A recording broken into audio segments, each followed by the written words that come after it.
électrifiés sur 1740 annoncés. 7h26, et sur le même sujet, retenez que le député Thierno Alassane Sall va tenir une conférence de presse cet après-midi après avoir reçu, dit-il, des documents transmis par la justice espagnole. Après avoir reçu ces documents, l'ancien ministre de l'Énergie et député a annoncé ce jeudi qu'il tiendra une conférence de presse ce vendredi donc. Lors de cette conférence de presse, il entend révéler aux Sénégalais le circuit précis emprunté par les 37 milliards de francs CFA. Nous y reviendrons. Parlons santé à présent. Se soigner au Sénégal, un droit fondamental ou un privilège réservé à une élite. Malgré la stratégie nationale de couverture sanitaire universelle, 50% de la population reste exclue du système de protection médicale.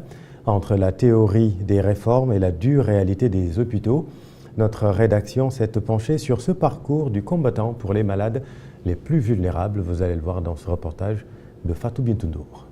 awma benn prise en charge ndax lépp damay fay buñ ko xaymaa 2025 ba léegi dana mat presque 1 million de. Les mêmes cris de détresse résonnent chaque jour dans les hôpitaux. Être pauvre ne rend pas seulement la vie plus difficile, cela complique aussi l'accès aux soins au point de transformer la maladie en un véritable parcours du combattant. On nous a dit que l'opération coûte 75 000 francs CFA. Et si on sort, il faudra payer le lit d'hôpital en plus, ce qui sera encore plus cher. Je ne sais pas combien de jours nous allons rester ici. J'ai payé environ plus d'1 million de francs CFA. Souvent, ce sont les membres de ma famille qui me viennent en aide.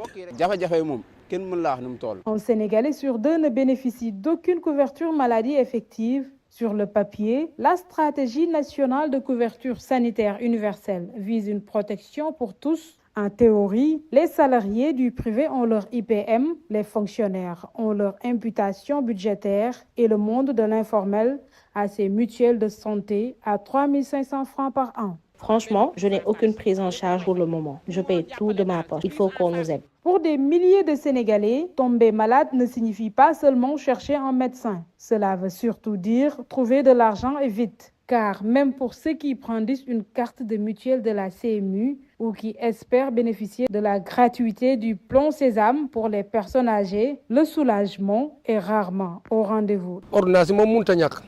On fait ce qu'on peut, mais pour les ordonnances, c'est un peu plus compliqué. L'État doit nous soutenir.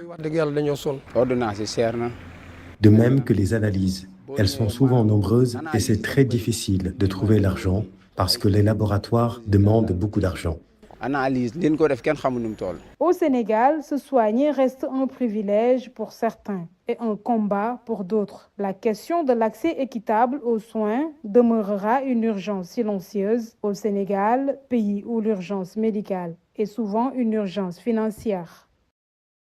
Merci Fatou Bintou. 7h29. L'affaire Khadim Mbacké, condamné, vous le savez, pour des faits graves de viol et pédophilie, a secoué l'opinion publique ces derniers jours et brisé une forme de tabou. Ce fait divers tragique pose une question urgente, en particulier à la veille des vacances où les daras s'apprêtent à faire le plein d'élèves. Alors comment s'organiser pour que l'apprentissage du Coran ne se fasse plus jamais au détriment de la sécurité des enfants? Regard sur les réalités et le fonctionnement des écoles coraniques avec Lala Rassoulele. Instruire, mais surtout éduquer. Voilà le rôle premier des daras. Le chef de l'État, Bassirou Diomaye Faye, ici à l'occasion